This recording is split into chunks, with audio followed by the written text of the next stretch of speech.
You've reached the Union and Metro Street podcast, where we discuss the San Diego music scene of the late 80s and all of the 90s, from the shows we worked to the shows we played. Here we go.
That was Inciting Riots, and we got Ugly Lenny here from Inciting Riots.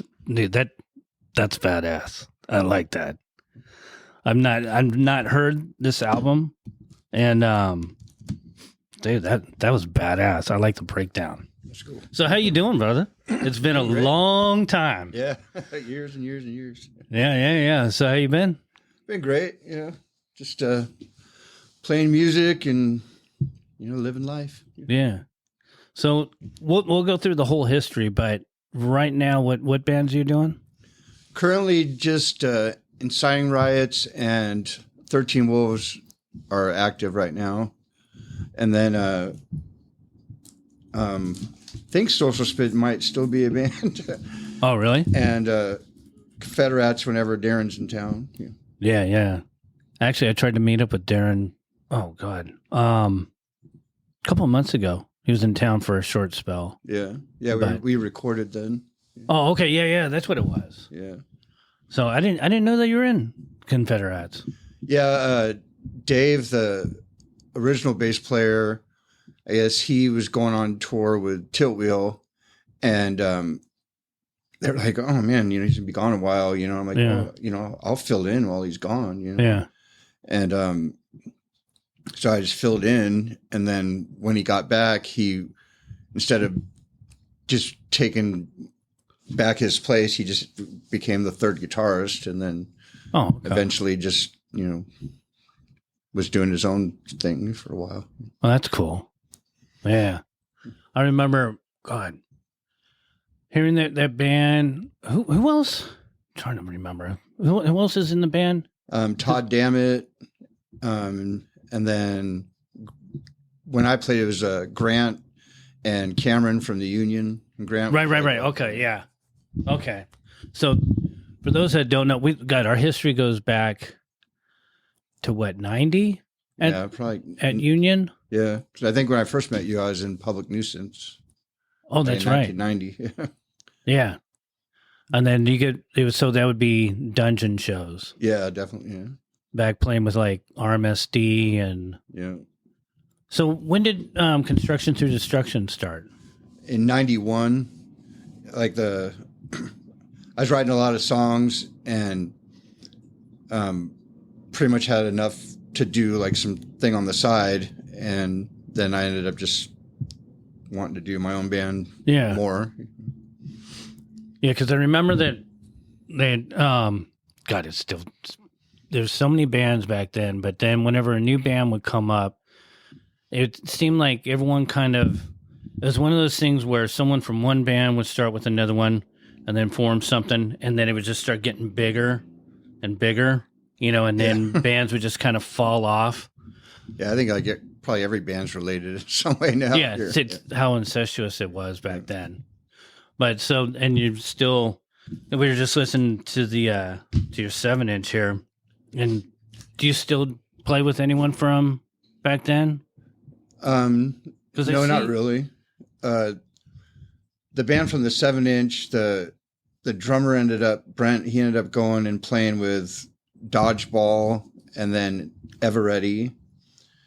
And then bass player Jack ended up starting his own band, the Teenage Beer Whores, and then he became the singer of the Cadaver Dogs, which pretty much was the Neighbors with him singing, like all the guys from the Neighbors. Oh, yeah, and he's still an OB. I see him riding around every now and again on his bike. Yeah. And I want to, honk at him, but I don't want him to, Oh, yeah. Well, yeah, he just started doing some recordings maybe like a year ago. I don't know if he's finished them yet. Yeah, because we one time, we were just talking about it earlier where I came to, was it Brent's house then? Yeah. Yeah. He used to practice because he moved out and then his parents just left his bedroom for us to practice in. So it was cool. They tolerated that. Yeah. That's awesome.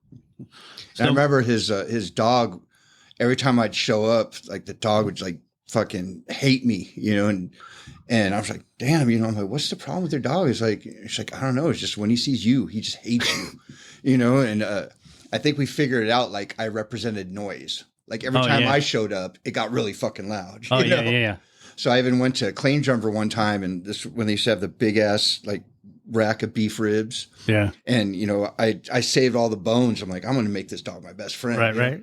So I brought the bones the next practice, and then the dog was wagging his tail and all nice to me and shit. And then next practice, hated me again. It's I can't bring bones every time, Short memory. Yeah.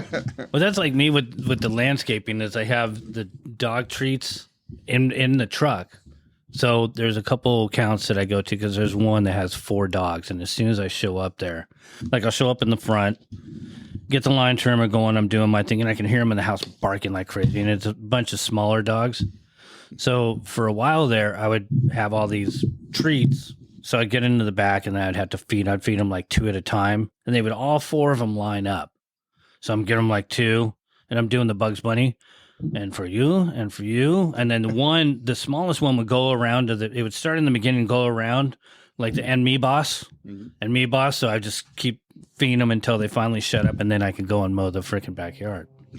But then there's another one that I just do it just because as soon as I get there, I just have a handful of treats and she eats the treats and we hang out for a minute and then I go and do the thing so she doesn't bark. So I've learned the art of what is it, bribing?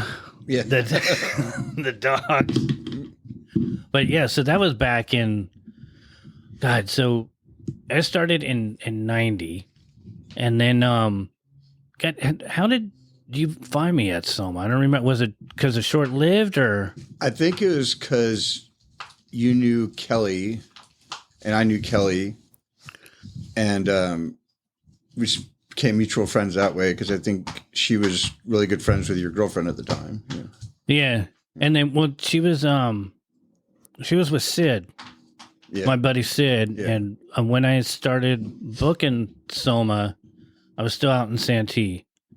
And then he came out one day, I guess, because, there was a whole Wiener Schnitzel and all that. And then I started doing Soma and hanging out with Short-Lived. And then either 90 or 91, Sid just came out and said, I think you should move to OB. You're going to move in with Kelly and I. So I slept on their floor in OB, and they had a 1-bedroom apartment. And the bathroom you had to go through the bedroom to go. So it was kind of awkward, but it's freaking punk rock. I didn't care. I mean, I wasn't at that point. God, I don't even remember. I was probably half homeless or living at my dad's again or something. And then just kind of this new place, somewhere to actually play. And that was kind of a trip, actually, when I think about it. Because everything, as Jerry and I were talking about earlier, everything just sort of organically happened. Because there wasn't really a scene anymore. Mm-hmm. You had Palisades to close down. Or were the Palisades doing anything? I don't think really. I think so, because I remember like seeing Circle Jerks and stuff there, like later. Oh, okay. But I think Soma, because it was all ages and they were having a lot more shows, plus all the local band showcases down in the dungeon was a lot more attractive, especially to local bands. Plus, I pretty much booked anyone that would play for me, really, at that point.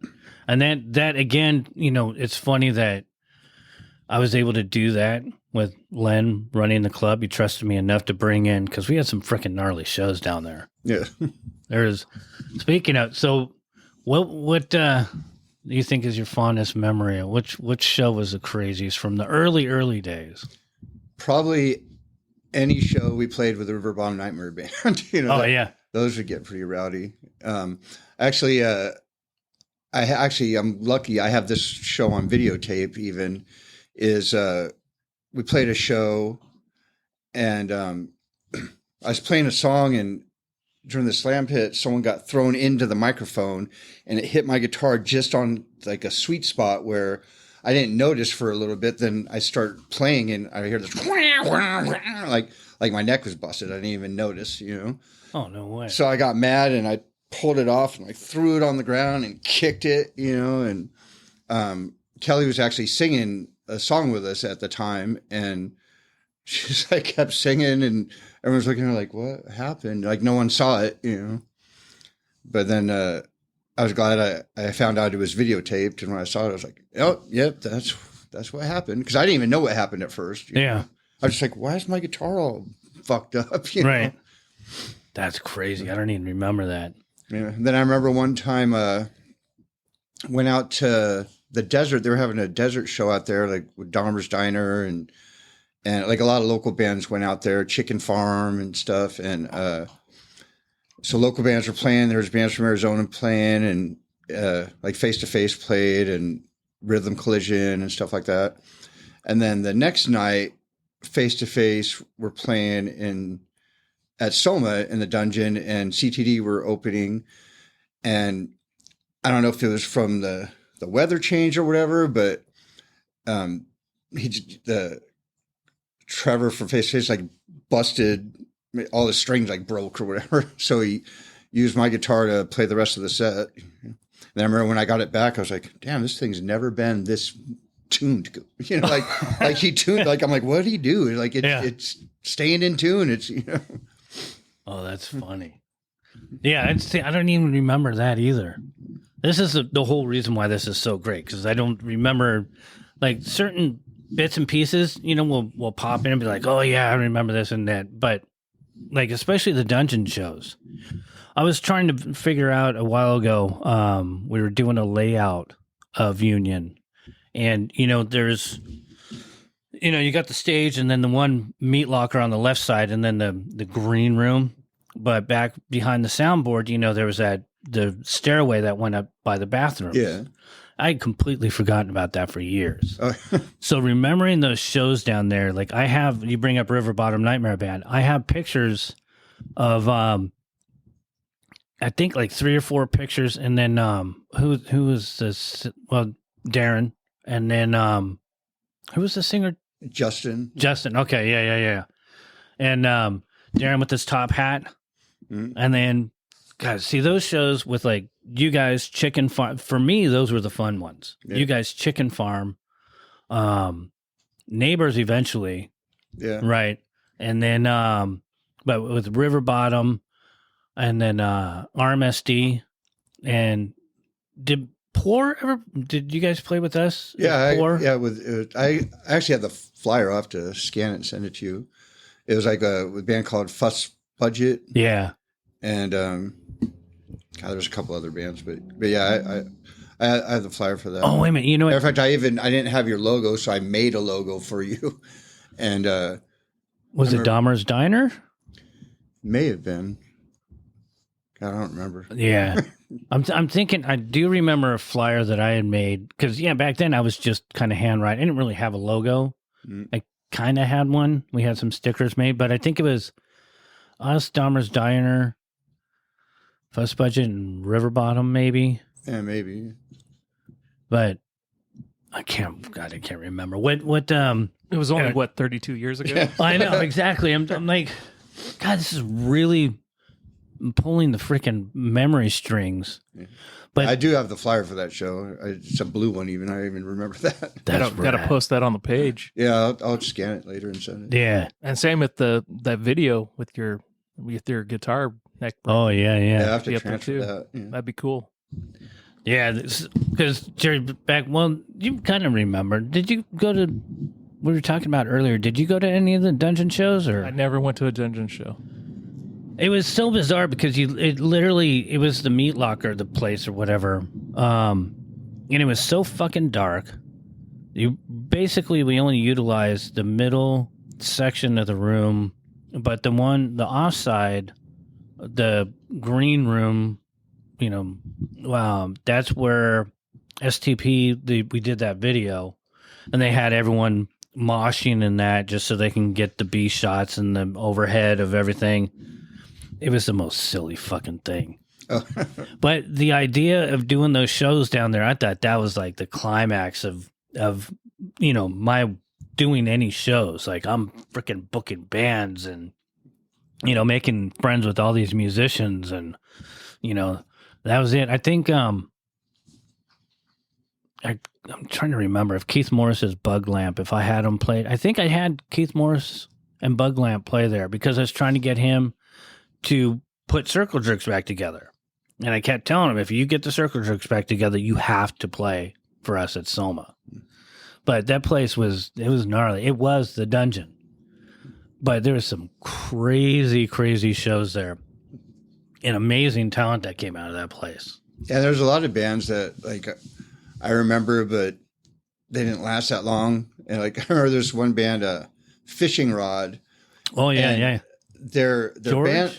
What's that? Was it George? I actually didn't personally know them, but I'll never forget that they're like, yeah, we got stickers, like, oh, cool. And then you go up, they're like, yeah, let me get a sticker. And they had a roll of duct tape and they'd write fishing rod in a Sharpie and just hand you a piece of duct tape with fishing rod written on it. I'm like, that's the coolest thing. Yeah. Like, That'll be $1. Yeah. I think it was George, and they were friends with Chicken Farm, because Chicken Farm was another one back then. Guys. You bring those guys up quite a bit. I know. That's definitely one that I harp on. But Ubaldo and Alberto the band was just freaking amazing. And so back then, when I was doing these shows, there were certain bands that I knew that would bring in the people and would be like a proper punk rock show. And then anything that Lenny was involved with, I knew was going to be like the shit. Because again, for me, I know I've harped on this before, but whatever made it easier to book. Like when I was booking Blink and people were giving me crap about it, like Len was giving me crap, even Bill Silva at one point made a comment about it. It's like, well, I can get a hold of them. They don't give me any shit, and they show up and they're easy to work with. That's like the basics. Did BSP do shows at Union? No. He didn't. When we ended up going to Metro, so basically nobody back at the Union days, there was no other promoters that were doing shows on a Union, right? Makeda Dread would do, she's the one that would do the reggae shows. No Fine Line shows there? I'm trying to remember. Do you remember anything with Fine Line up on the main stage? Is that what Mike Monroe was doing? That's Harlan. Oh, Yeah, Harlan Schiffman was doing. Because he did a lot. Most of the shows at Iguanas actually right when Union closed down. All the shows went basically to Tijuana. Yeah, The shows that we would normally do. yeah, I loved Iguanas. Yeah, Iguanas was insane. Especially like once I figured out that you could just drive right to it, like we're just going in, making a right. You're right there. Yeah. I was like, God, why are we parking over here and Walking. worried that our cars can be broken into when we can just park right up to that place? I was worried about getting chased over the bridge. But speaking of Mike Monroe, when didn't he do a band? Yeah, and then he had Red Eye Records. Yep. Oh, Freak Show was the band. That's right. Yeah, I still have their demo tape. Yeah. Oh, no way. Because you played with them, didn't you? There. This is seriously going to be jogging. Played with them like at Spirit. How many bands did Mike Monroe have on his label? I know wasn't Incubus was on his label, right? I'm not sure. I know Infamous Symphony, the first Unwritten Law. One by One. Yeah. I think they were on his label. Yeah, I think so. Yeah. Okay. See, this is starting to jog the memories. So, yeah, because Unwritten Law. Well, let's go back to early days.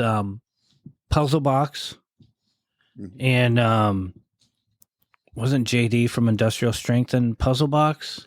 I'm not sure. I know Cameron, the drummer, Confederates in the Union. He was in Puzzle Box. Yeah, because they were more of a tradition Poway band. Yeah. Yeah. So I'm trying to think of what other ones. Was Mike from Poway? I think he was, and I think that's how that ended up coming to fruition. But did you guys ever play in any of your bands play the main stage? No. Matter of fact, Len could see like that we were really trying to bring people in. Yeah. And it used to be like you get like 100 people say your name at the door and you get on the top stage, and we'd maybe draw like on a very, very good day like 22 or something. Yeah. And he's like, yeah, I see you guys put your flyers everywhere. You guys really promote your shows. I've seen you at other shows giving people flyers for your next show here. And he's also, if you could get 50 people at your next show, I'll give you guys a break upstairs. So I'm like, oh, cool. So, yeah.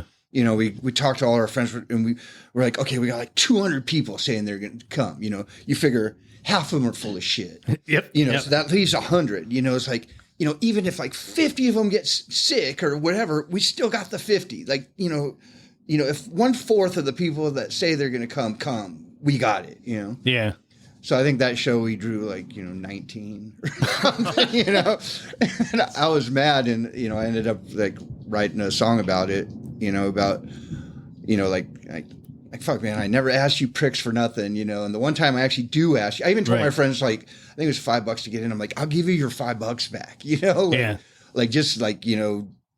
just we need to get a break, and Len's giving us a break, just fucking show up, You don't have to go to any other show, just come to this one, But that's the thing too, Jerry, is he like seriously was like they worked at flyers everywhere. And, back then, I mean, we had our flyers and we put them up in all the record stores and all that. But the whole way to grow the scene organically was to have, you have to support yourself and you have to work. And Lenny worked. But the other thing, too, is when half of the people that are going to show up at your show are also in a band and playing the show, and then you add in the guest list and your crew, next thing you know, it was kind of, the energy at those shows was like a house party. Yeah. And everyone was there, and they were just freaking, they were the best shows. But you don't get the paying people because everyone's either in a band or, friends with the band. Yeah, with crew with the band, because we did, 2 crew and then 1 guest per member. Yeah. So that concept was the same at Metro. Yeah, and it's Plus, what it is. We were a 3-piece, so a lot of places. I mean, not just Soma, but a lot of places we we'd make up a guitarist So then, So you get an extra person. yeah. So Oh, yeah. here's our guitar. Well, an extra 2 people because you Yeah. got the guitarist and his guest. Yep. You know. That's funny, but it's And then there'd be times like, you know, if we're trying to push the show, like, man, if that motherfucker doesn't show up, we're just gonna play without him. Fuck that guy. You know. That was pretty smart, actually. That worked. oh yeah, but it's another one of those. It's the band's band.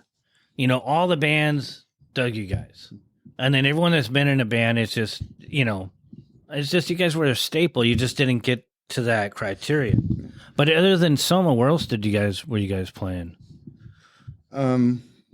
Did you tour at all? No, I don't even think we played out of San Diego, if I remember correctly. Didn't we didn't do anything up in Oceanside with you, or because it was kind of like poor. I mean, I didn't really. I know CTD played a lot of shows, and in the beginning we weren't really that good, and like our first demo tape wasn't really that good. I mean, at the time, I'm like, this is amazing. Everyone's going to love us. You know, we're going to be a fucking superstars. And then you listen to it later, like, oh, okay, that's what they were hearing, you know? But I thought the 7-inch was pretty good. And once that came out, we were starting to, like, I'd hear people that I didn't know like us, or see a sticker on a car that someone I didn't know. But then it just like ended soon after that. It became the Beer Goggles after that. Oh, that's right. You know? So pretty much it was the same band. It's just like, you know, I was listening to more melodic shit like Screeching Weasel and stuff. So I was like having a lot of melody lines in the songs, you know, after that. So what actually, because I don't, out of the 30 plus years I've known you, what got you into playing music, and what did you start off with? I started off wanting to be Ace Frehley when I was like a kid, you know. And then I remember for my birthday coming up, you know, my dad said, "What do you want?" I'm like, "I want a guitar, you know, and I want a guitar just like Ace Frehley, you know." And I drew a picture of it because I didn't even know what a Gibson Les Paul was, so I just drew a picture of it and drew the sunburst on it. You know? So he ended up getting me an acoustic guitar that like had the sunburst on it, you know. So it was kind of cool. And you remember what what type of guitar it was, or I have the no name? idea. I didn't even know about that kind of shit. That's like I was saying with like the face-to-face guy, when he tuned my guitar good, I was like, whoa, like, you know. And when I tell people that, I was like, well, what kind of guitar was it? I'm like, I think it said West or something somewhere on it. Like, I don't know, you know, like it was a black one. You know? What kind of pickups? Square ones, you know, like I didn't know, you know. I hear people go like, oh, EMG, this, blah, blah, blah, blah. I'm like, dude, you know, I have no idea. I don't care. I'm like, if it sounds good, it sounds good. You know, I'm still kind of that way to this day. Yeah. Like, you know, it's like, it sounds good. And if it doesn't, like, what can I do to make it sound good? Someone else could tell me because I fucking don't know. Got to give back to Trevor. Yeah. Actually, you know, if I ever can get a hold of him, he's been ignoring me. I guess I shouldn't send roses when I send him an email, but or maybe I should send roses. But they've been on tour actually. Trevor? Yeah, Face to Face have been playing shows lately. Oh, they have? Yeah. Well, actually, I did talk to Rob via Messenger, but I don't know. I think when I send messages out to people, usually they're like, is that guy still around? God, I thought he was killed by a skateboarder. I think someone hacked your account. I know.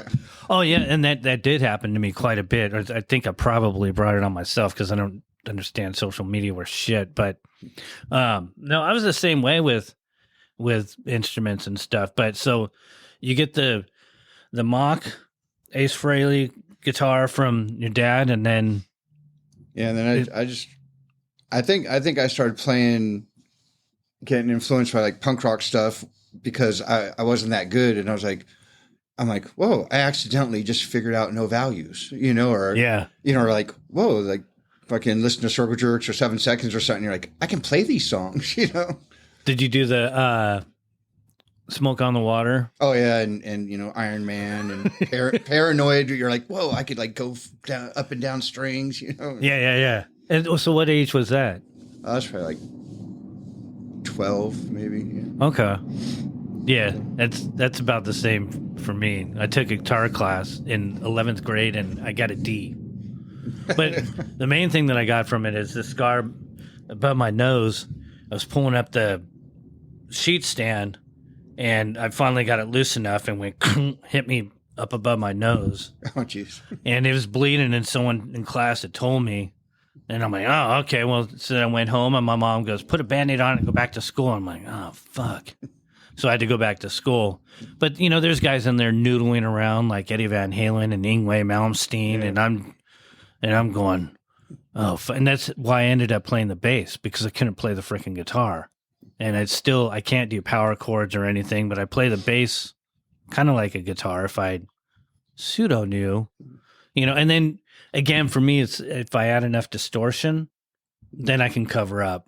Yeah. And then I know how to tune it. I figured that out a while ago. So yeah, I actually think I got better at guitar at CTD practices.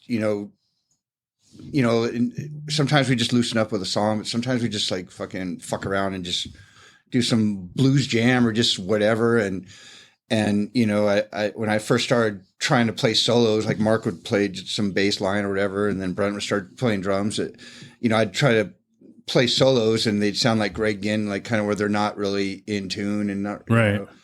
And then after a while, I was like, oh, whoa, like I could hear where my fingers are supposed to be, Oh, yeah. So I think just the little jams, kind of made me better, where I was able to start writing better shit, I guess. And then you get confidence. Yeah. Because, they're sitting there. And plus, when you're in there and you're in the moment, you start figuring out, because that's how, and then I because I was so bad at even bass, that's why I went to vocals. And then, so that's how I sort of built my confidence. And then eventually I was able to do bass and vocals at the same time, but it's still, I'm not going to brag about having any talent at all. I can tune the guitar or my bass for that matter. So then, speaking of, after that, what age did you guys start? Oh, wait a minute. Before CTD, it was... Yeah, actually my first... Public Nuisance? My first band, I ended up switching to bass when I was like 14 or 15, because you couldn't join a band as a guitar player because everyone played guitar. Right, yeah, so yeah. Who do they need? Who do people need? Oh, well, everyone needs a drummer. I'm like, I can't play fucking drums, So I'm like, well, what else? He was like, keyboards. What are they? I'm like, no, bass players. Like, you need a guitar player. You just knock on your neighbor's door. Hey, bro, we need you to play guitar for us. Yeah. So I couldn't play drums. So I'm like, I could pick up bass. So I just started playing bass, and then I joined this band, United Youth, and the drummer of that band was in Public Nuisance, and their bass player left her, and I saw him at a Iguana show, and he's like, yeah, we need a bass player. Why don't you come down? So then I started playing with them. And then after that, I just started CTD, which became Beer Goggles. And then when Beer Goggles was over, it was right when I joined Confederates. Then I went to jail for like 6 months. And then when I got out, I wanted to do my own band again. Yeah. But it just wasn't happening. So I still played with Confederates. And then they moved to Oregon. So then I wasn't doing anything for a while, but I was writing a lot. And then I joined Tiltwheel for like a year or two. That was fun. And yeah. What year was that? That was about like 99, I think. Oh, wow. Okay. 90. Yeah, 90. Yeah, I think 99, 2000, somewhere in there. And then that's around the same time I started getting Inciting Riots together. So Inciting Riots like officially started October of 2000. Oh, wow. Yeah. And it was the bass player, Tim, who was in Beer Goggles. And then the drummer was guy Dan Scum I'd met through the Confederates guys. Yeah, actually Dan's the one that, so shout out to Dan, but he's the one that said that Darren was in town. Yeah. And then, so damn, 22 years. Yeah. Do you tour? Have you been touring with it at all, or? No, we talked about it here and there, but nothing ever happened. So it's pretty much for fun now. Yeah. But we were talking about it earlier about, especially if bands are trying to tour right now with the gas prices and everything. Mm-hmm. I mean, it's bad enough when you go on tour And if you're a small band, especially on an independent label, if you're going to go out and tour, so then you have to have your merch, but then you add on, lodging and everything else. If you sleep in the van or you get an RV, the gas alone is going to eat up any profits you make from anything that you have invested in it, any of your merch or any, CDs or vinyl. And, we got the your CCD vinyl here. How much did that cost? Because we were talking about that earlier. How much did that cost for to press, and how many did you press? Well, when we did And that, this was in, that was what, like 93. Yeah. I think it was like $800 for 500, and then we ended up getting half off because they fucked up. Yeah. They cut off a couple seconds of a song. So it cost like 400, and then the turnaround was, I think we had them in like a month and a half. Oh, wow. Yeah. So it was cool. Like, and then we just did all the covers at Kinko's, and whatever the color of the month was, they used to have a color of the month. Yeah. That's what color our 7-inch covers were at that time. We'd go and like, print like 20 at a time or something. Yeah. So that's why there's like red ones, blue ones, yellow ones, white ones, black ones, like whatever the color of the month was, that's what color awesome. they were. So those are all the collector's item ones for the hardcore collectors. The limited editions. Yeah. Yeah, I think out of those 500, I still have like 250 left. Oh, really? Yeah. You don't put them up and try to... I try to get rid of them. I try to give them away even. Because that's the one thing that I've never done out of all the bands that I've ever done. I mean, that band was pretty loosely put together, but, minus me, they were doing Damnation. So they had been on comps, and they put out a couple things, but I never, I didn't even fathom. We didn't even put out a demo tape. It was just like, we're not going to be able to do anything with this freaking band. See, a record just feels real. Like you're like I have a record. Yeah. My band on vinyl, and yeah. I think that was like the main thing. It's like, I personally, I know it's not punk rock to say, but I don't really give a shit about vinyl. I'd rather have a clean sounding, like, I don't like record pops and shit. Oh yeah. So I'd prefer a CD over a record, but it just feels real. Like I have a record in my hand. Yeah. But even the 7-inches, I still buy 7-inches off bands and stuff, but I prefer when they come with the download card. Oh yeah. So I have a bunch of unplayed 7-inches too. That when they have the download card. That was always my thing, was to get vinyl. And out of all the bands that I've done, I tried to figure out the other day all the different bands that I've done, and I've never done vinyl. I love vinyl. I like the cracks and the pops. I'm the exact opposite. But it just, to me, I don't know, that's what I grew up with, and I was one of those when, I like cassette tapes still, and we have quite a few here.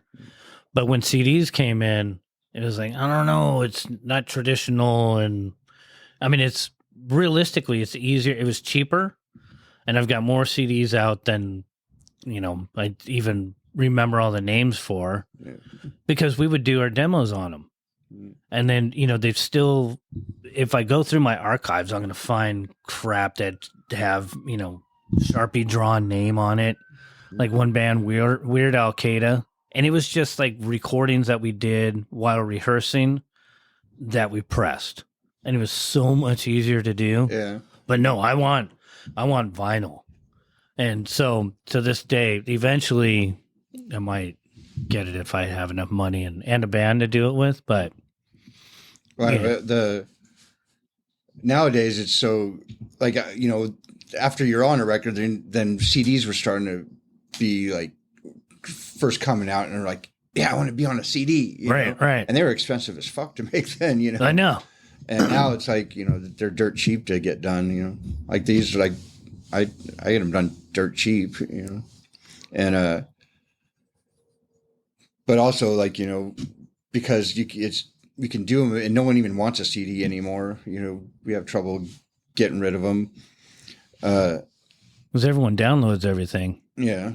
Which is cool, as long as they hear the music. Yeah. But so we're actually our next thing is going to be a record, first Inciting Riots Oh, that nice. we're recording later this month. All right, cool. You got to let me know about that. And two, we But can. like, I was just looking into the lead time on that, and it's like 10 months. Yeah, and what's the cost on that now?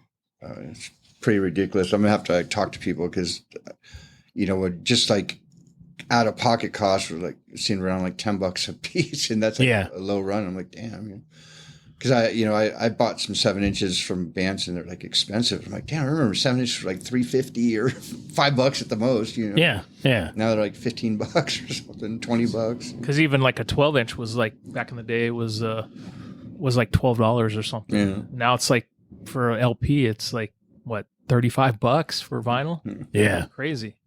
And then, we go to this place at the swap meet at Kobe's, and that's where we try to look for this one guy. We always go there and look through his vinyl, and there's stuff there that I wish I had gotten, 30 years ago or even longer.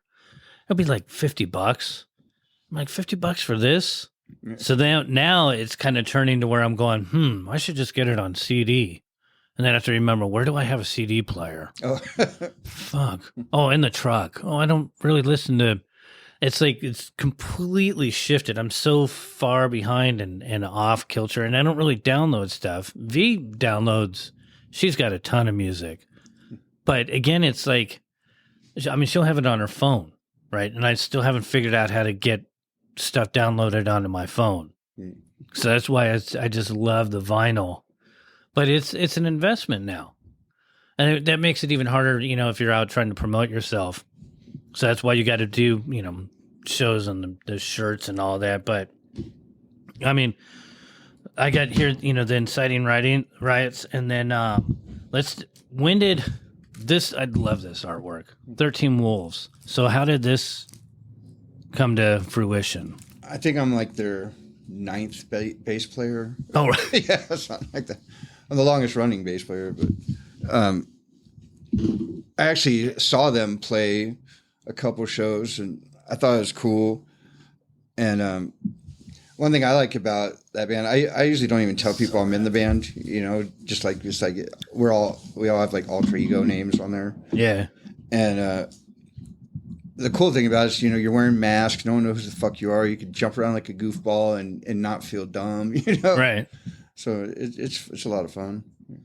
The concept reminds me of a few things. And one thing that comes up immediately is Brujeria. And that is.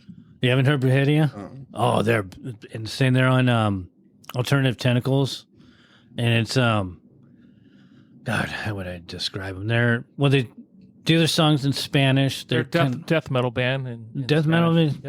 Yeah. And Dino's in that band, right? Or it was? He was one of the original members, yeah. Yeah. And they're just, it's all in Spanish. It's so good. Jello Biafra picked them up for Alternative Tentacles, so. But they all have masks, so you can't really see. And it's not like the Mentors where you know who it is. It's like you don't really know unless you're so it's all about the music. And I've never played with the mask on, but that's got to be gnarly. The sweating sucks, And then I remember my first show playing with them. I had I'd only been in the band like a couple weeks or something, so I made a little cheat sheet. Like I just like little notes, and I put it down like where someone would have their normal set list. So we're playing, and I'm looking at my cheat sheet, and the singer like kicks it like on accident out there. And I'm like, oh shit, I don't know how the next song starts, And so I end up like getting it back, but yeah, it's this like there's times like sweating in the eyes. You're playing with your eyes closed because you're sweating. Right. But and not being able to drink. I was even thinking of getting like a long ass straw, to like having a beer. Oh, one of those Camelback things with the straw, or just like a long ass pixie straw. Anything, yeah. When did you start playing with them? It's been a while now. Like, shit, I don't even know now. Like 2015, maybe. Oh, damn. 14. God, I don't even remember. How many shows did you guys play at Metro? And what bands were you in at that time? At Metro, I know I played a couple shows with Public Nuisance, and yeah, I remember the one show with Pug Nuisance, we played down there in the dungeon. We had a song called Death from Above. And there was a guy in the audience that was like heckling our singer, like, you probably don't even know what that means or something. And I remember they were like arguing. I'm like, oh, they're going to like, I thought there was going to be like a fight right there, you know. But I ended up going cool. Was that at Metro or at Union downtown? Oh, these Union downtown. Yeah. Actually, I don't think. Oh, though I think the only time I played Metro was Eveready were supposed to play a show, and they couldn't make it, and so Brian called me up and he's like, "Hey, we can't make this show. You want to just go and say you're us and play?" I'm like, "Yeah, that's cool, you know." Yeah. So we showed up, and originally we had planned on just playing the song "This Place Sucks" by the Queers. Yeah. And just playing it and then leaving. Yeah. You know, and we ended up, we got there and there was a whole bunch of people came early, not to see us because they didn't even know we were playing, you know. And we ended up playing a whole set, and it was a lot of fun. But I think the only time I played there was as Eveready because they couldn't make a show.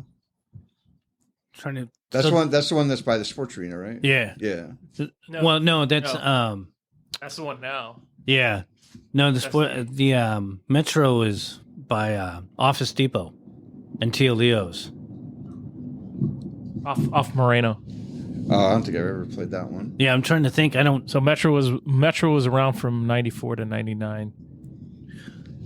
Yeah, because then at that time. Well, then that was where I played. I probably just got it confused. Yeah.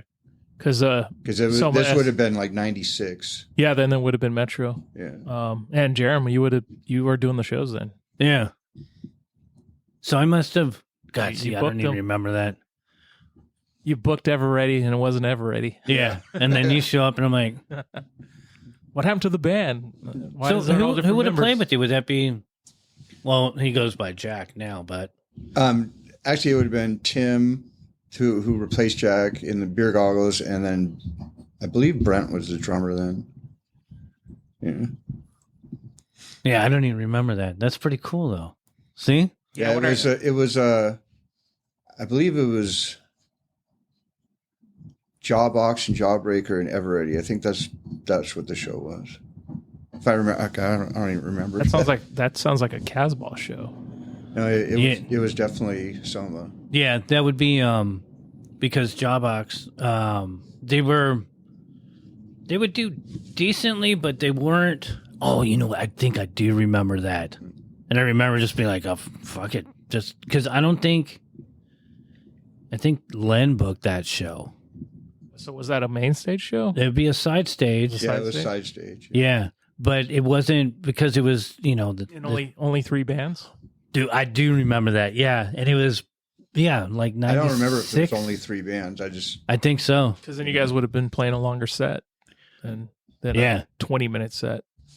Yeah, yeah. So it probably would have played about a 30-minute set. I remember seeing the flyer. There was little things that happened there, like Iron Maiden was supposed to play, and then they canceled, and I was all stoked about it. And then I found out later that it was them with a different singer. It wasn't Bruce. So I'm like, well, what the hell? Oh. But I was excited because Iron Maiden was the first official show that I saw at the sports arena when I was. And to play a small venue. 15 would have been crazy. Even that, yeah. Yeah, that would have been incredible. Seeing him try to fit Eddie in that venue. You know, and that would have been, I don't remember what tour that was. Well, they posted the flyers on the Facebook page. Oh, they did? Yeah. Oh, I have to go. Fear Factory is opening for that on that tour. Oh, okay. So yeah, that's right. So when we have Dino and he'll to probably talk about that. Yeah, because I got to get more information from that. But so speaking of shows that were crazy and shouldn't happen, what was your favorite like crazy show that you've done? Like sticks out the most out of every show you've done that you've played with all the bands? probably have to be Confederate shows because they were always like wild. Yeah. Like there was some times where, we make it through a song and a half and then the place is like just destroyed, And then I remember one time when I was in CTD, we played a show with River Bottom down at this place called the Gorilla Pit. I think it's down in Chula Vista or down south. Mm-hmm. And they had all of these neon lights and all those got all smashed. And I was worried about my brother because he would get really drunk then and be like, come on, like, to come on and slam or whatever. But, when you can't hear someone saying that, it almost looks like you're like, come on, motherfucker, I'm going to kick your ass. Yeah. So like there was a couple, I remember that show, I was like, we played like maybe like 6 songs. We're like, okay, thanks, like scoop my brother up and, just. Yeah. I actually had the most fun playing backyard parties, but no one really does that anymore. Yeah, what we were talking about that also. There's because the Chula Vista scene's always been pretty, South Bay and all that had a great scene. Chicken Farm came out of POD and Amenity. Yeah, all the hardcore came out of there, and this is what I was thinking of, the sewer shows. Have you done any of those? No, I never got into those. Yeah. Because I'm trying to remember where I'd heard about them, but I guess those are some like they bring generators down. I don't know if it's down in Pirate Punks were doing a lot of those. Oh, okay, that's who it is, the Pirate Punks, and they bring generators in, and do that whole thing, and it kind of reminds me of this free spirit of like kind of like iguanas, but like a backyard party. Yeah, because it's all word of mouth, and they even did shows at like that was in a backyard, and they just called it the Yard, and no address on the flyer. Yeah. It was just all word of mouth. I played at shows at the Yard with a Social Spit. So what's going on with Social Spit right now? And nothing at the moment. Since we haven't played since before COVID. I just saw Cliff a couple weeks ago. Actually, at the Decry show. That was cool. And who's in the band now?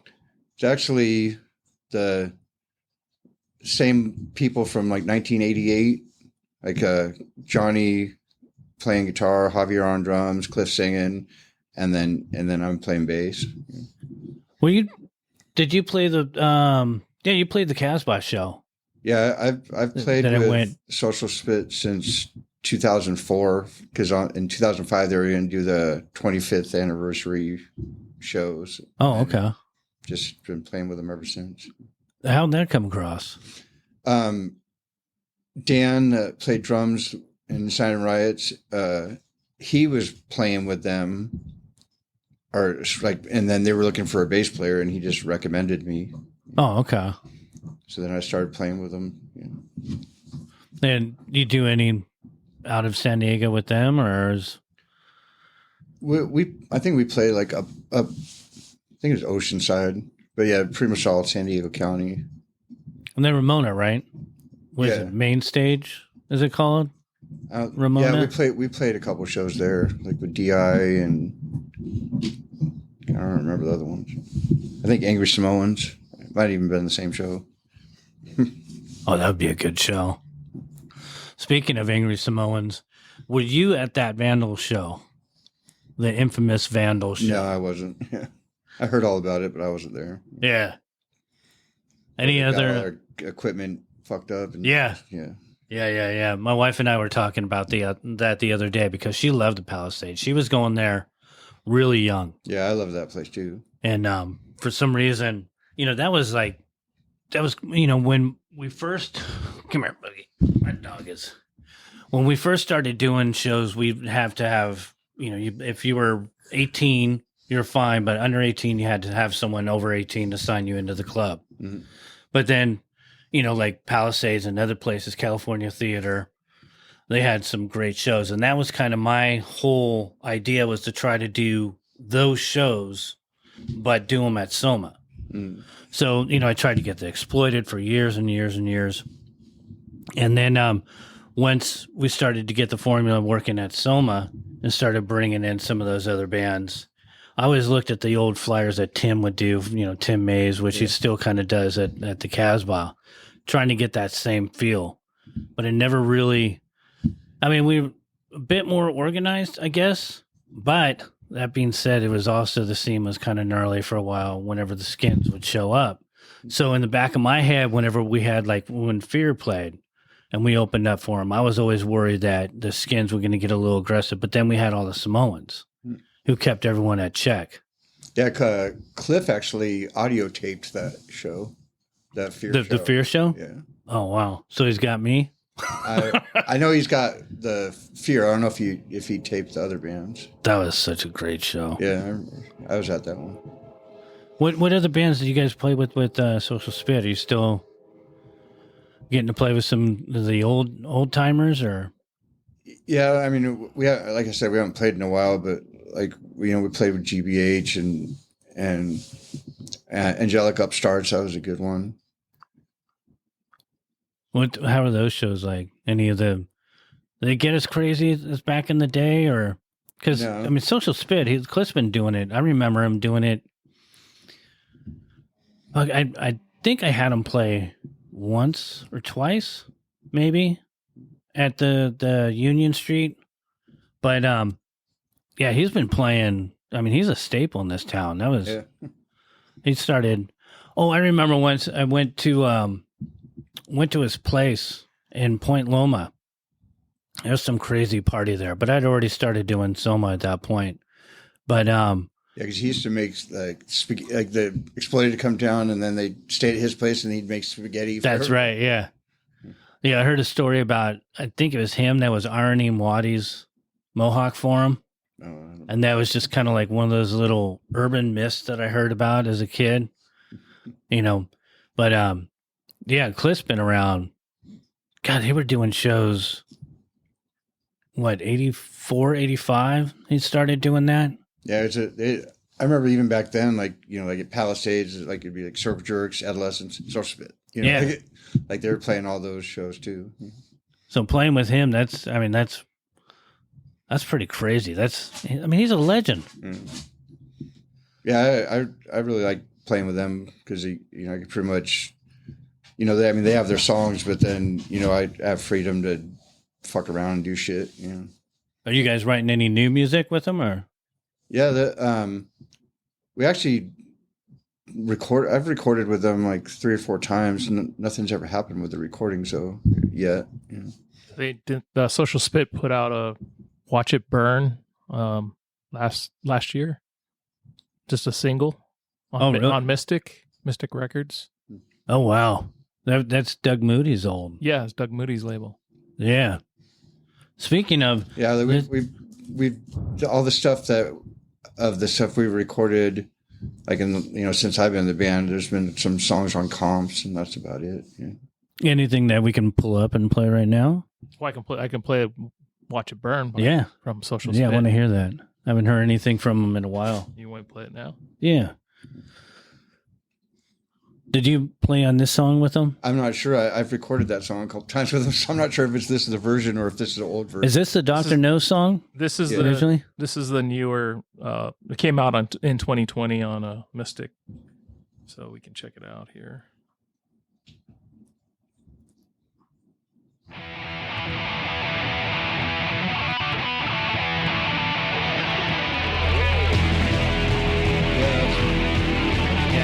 That's awesome.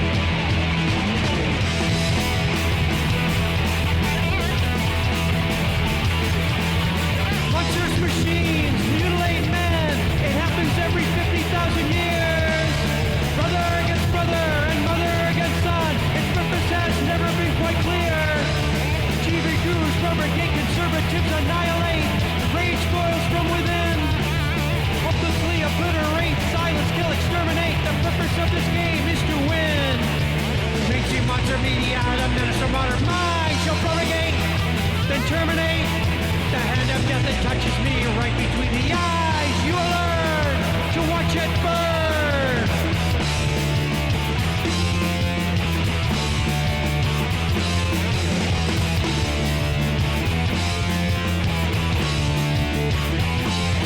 All warmth and love is gone to the lower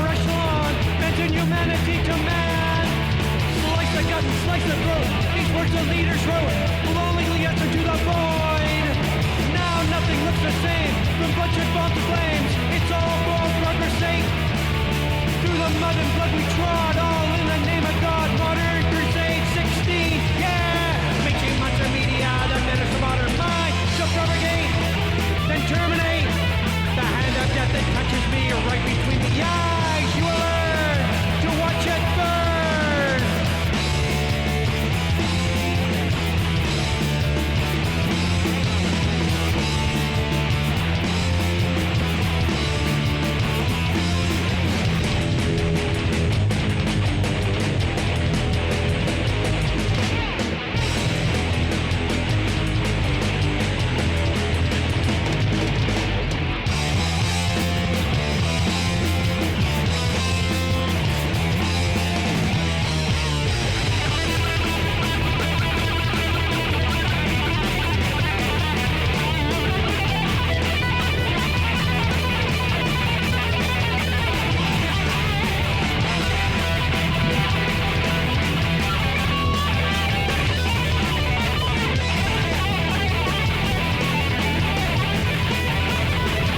Sickened by war and sin, the fate of love is grim. Tension builds and explodes. I am burning in the sun, gutters flow red with blood. I need a place to feel safe. Yeah, mainstream monster media, the menace of modern mind. Shall propagate, then terminate. The hand of death that touches me right between the eyes. You will learn to watch it burn.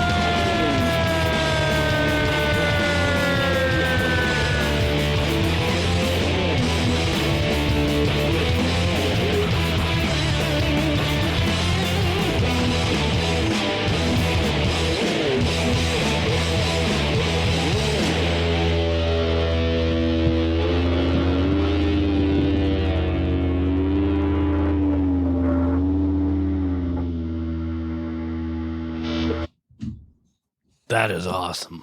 I love that song. Yeah, so I could tell by the lyric in the middle. So we recorded that in 2016 because you know how Kyle would always change the year, like Oh, you know, yeah. Modern Crusade '85, you know. So he was like 16. So I'm like, oh, well, we'll record that in 2016. I didn't know it got put out on anything. That is awesome. No, I remember that song from, excuse me, the early days. I was so I was still living in Santee. So this would be pre-Soma, and I would put on that. And I remember I had this apartment, second story, and I'd go and just sit there. And that's where I started writing stuff that eventually ended up being poor stuff. And my concepts of actually working with Short-Lived when they were still called Oppressed.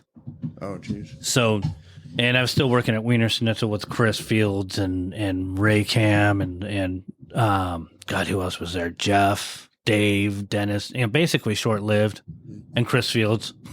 Yeah. But yeah, that's a great song. My Lord. I remember when Cliff worked Off the Record. Yeah.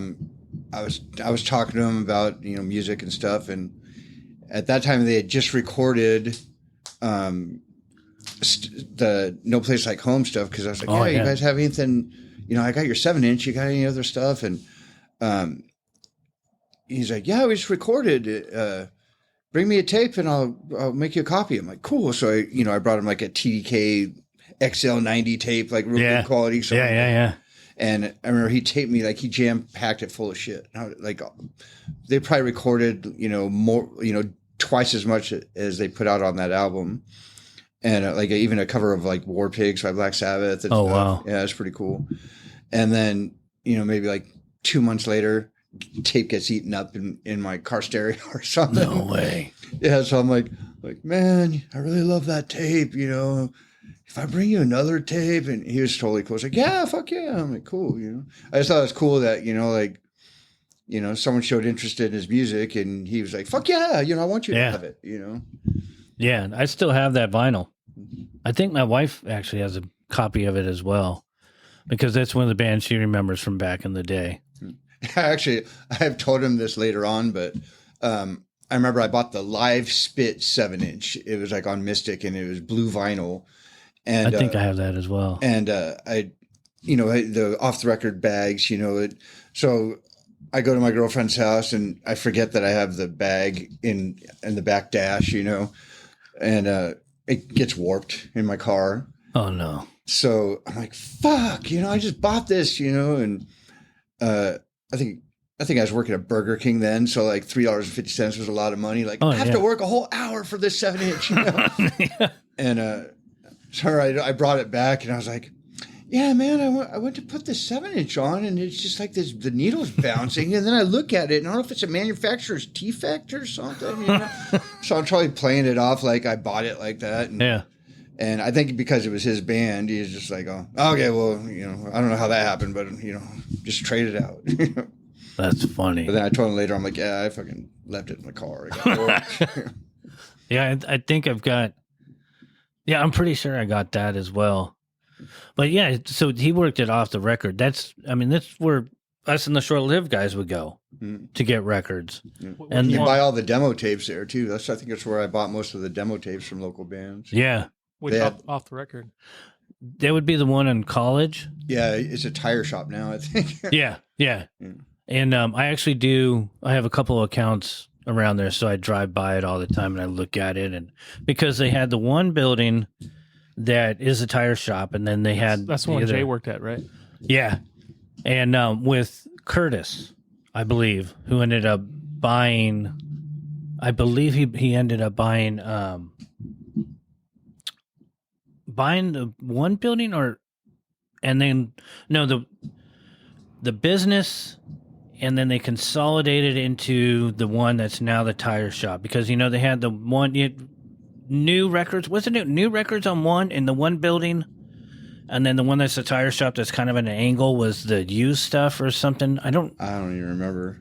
I remember it just being one building. I remember Lou's Records. Yeah, I was gonna say Lou's was like Lou's that, had but two. that wasn't in the same area at all. Or maybe it's got my Yeah, memory.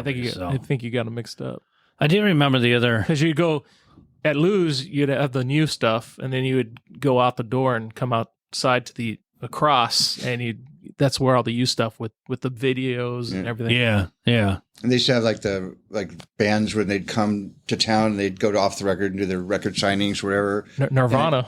I Yeah. don't remember that, but yeah, I heard about that. And They went to. I remember Circle Jerks and Bad Religion and Corrosion Conformity, and I remember I was like, wow, this is like so cool. Like I'm like flipping through records and there's a drummer of COC, Yeah, I guess that's one thing that I always thought was cool about punk rock is like, it's just like, yeah, I'm just a dude too, motherfucker. Yeah. Like I like looking through records, and I was just like, you're not going to run into fucking Bruce Dickinson at Burger King. Oh no. Well, that was the whole thing about. I mean, you wouldn't run into even hardly anyone but punkers. I mean, metal guys. They weren't even on the radar. But half the time, you could be at the record store looking for something, and then someone would say, hey, that blah, blah, blah was in there. Oh, really? Where? Because, they're just in there buying records like everyone else. And Off the Record was the place down here. I didn't go up to Lou's because I couldn't ride my skateboard that far. Yeah. So. But then once I started doing the flyer route, and then the other one was like Blue Meanie out in El Cajon. And Norm from Psychotic Waltz ended up running that. But the Hillcrest Off the Record is the one that Nirvana played at. And so at that point, I was living with Kelly and Sid, or I think Kelly was still there. They ended up splitting at some point, and it was just Sid and I. Because I remember we would have bologna sandwiches, and we were roughing it. It was bad. But Sid had came back and said, hey, you should go to Off the Record. There's this band Nirvana playing there. Was that the one you were talking about, like when they played that one? Yeah. And I was like, nah. I said I either heard of them or something. I'm like, nah, they're nah. Because I was still kind of scouting bands. And then plus they weren't local, so it wasn't not that big of a deal. Yeah, I remember they had like black and white photos at the counter where you go and pay. Yeah. The glass counter was underneath the glass. Yep. That was one of the really big fuck ups. I should have gone because I could have talked to him. I could have probably had him play Soma. And then because what's his face? Dave Grohl played in Scream. He played before me. Yeah, he played Union, and the Foo Fighters played Metro yeah, on the first tour. and that was because Pat Smear was with them, so I got to talk to Pat. That's cool. That was like, yeah, but yeah, Off the Record was amazing, and the Cliff was there. What's her face? They started a band, Contra Guerra. Oh, Jackie Starr. Yeah. So that was I liked them. Yeah, with and it was, I believe, Era was the bass player, and then Kevin on guitar. But Era lived with Ara at the Cave. Remember the 9th? Yeah. And do you ever go to any of their shows? No, I think the only time I saw them was at Iguanas. He had like the long American flag pants on. Oh yeah.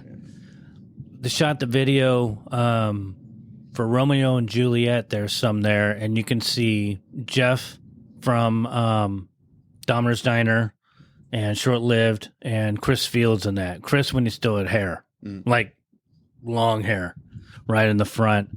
And Ken had these pants. He took an American flag and made them into pants.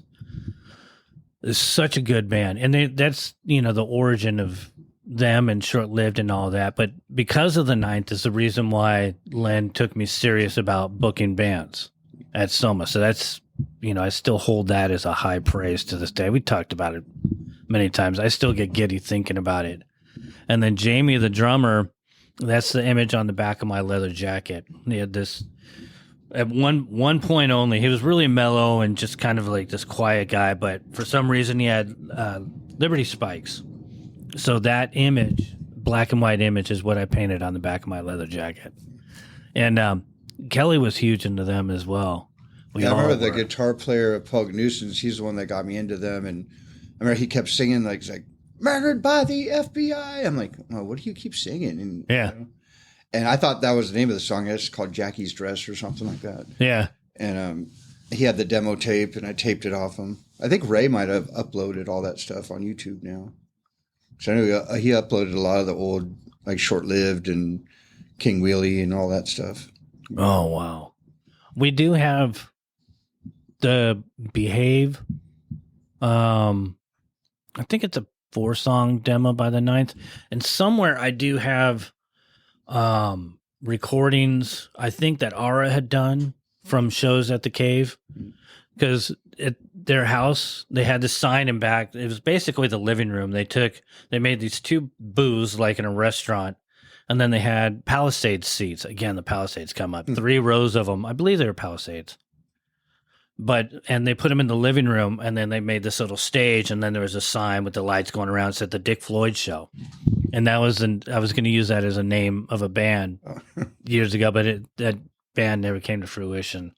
Which is probably a good thing. The minute you said the Dick Floyd Show, I could totally picture it now. So I've seen a picture of that somewhere. I don't know if it's on someone's record or something. No, actually, it might be in the Short Lived record. All the Agony, I believe, is the name of that one. Yeah, it's got the collage of all the. Actually, were you in that as well with the collage of all the people, or? I'm not sure. I may have been. I don't think so because I didn't know them till that was out. Because I remember I bought a cassette of that off of them. Mm-hmm. It had like a different cover, but it had an extra song that wasn't on the record. Oh yeah, that's right. Yeah, and the one my claim to fame back then was Happy Day, where we got a whole bunch, and some of the girlfriends and friends, we all went in, and I think it was at Jeff Forrest Double Time. I think that's where we recorded, and we all did the chorus, just sang Happy Day. I was like, yes, finally. So that's as close to being on vinyl as I am, is doing backup with about 12 other people. But someday, I still, once I get 10 grand and I'll press the record from something that we write, or maybe we'll do a podcast on it or something. But yeah, Sam was drumming for Inciting Riots for a little while. Oh, really? Yeah. Yeah, we did a music video he's in too. Yeah. Is there a recording of that out? Just the music video. We didn't.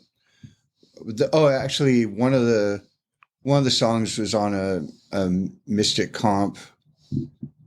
They were trying to do a comp with a bunch of people doing songs under a minute. So we had a song that was like 40 seconds that we put on there. Oh. The farting is it's bleeding through. I can hear it in my headphones. That's my dog with its toy that farts. Oh, so he's around here somewhere making fart noises, and he's getting antsy for sure.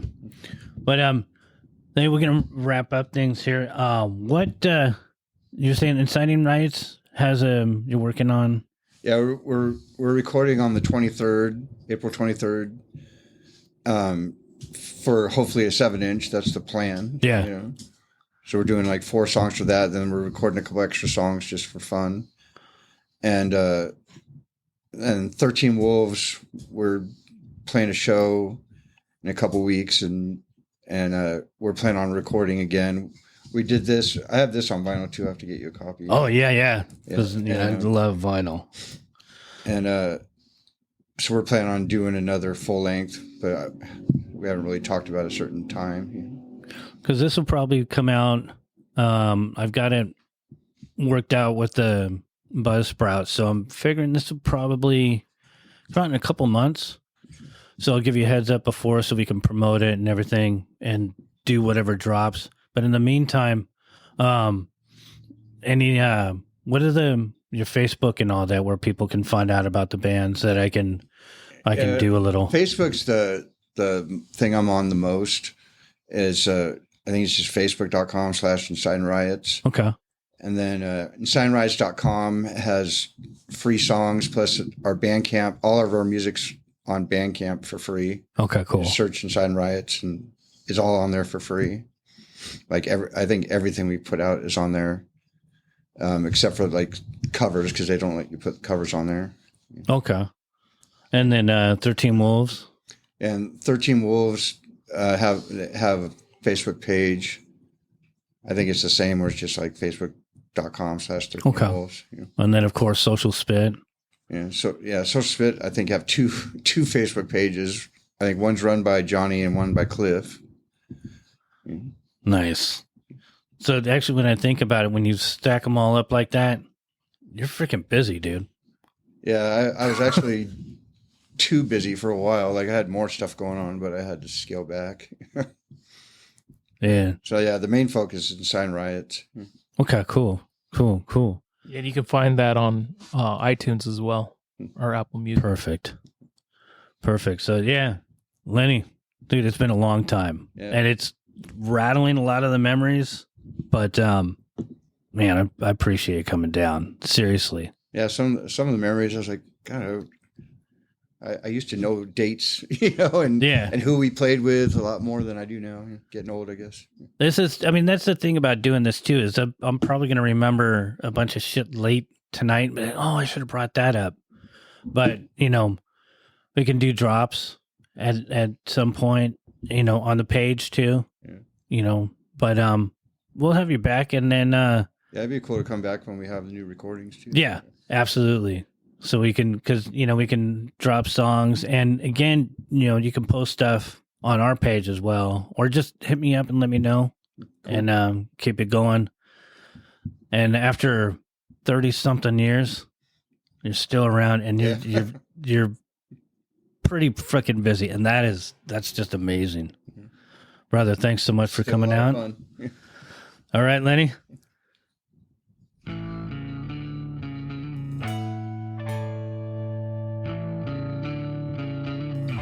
This podcast was recorded at Red Rum Skates. Mixed by me, Jer.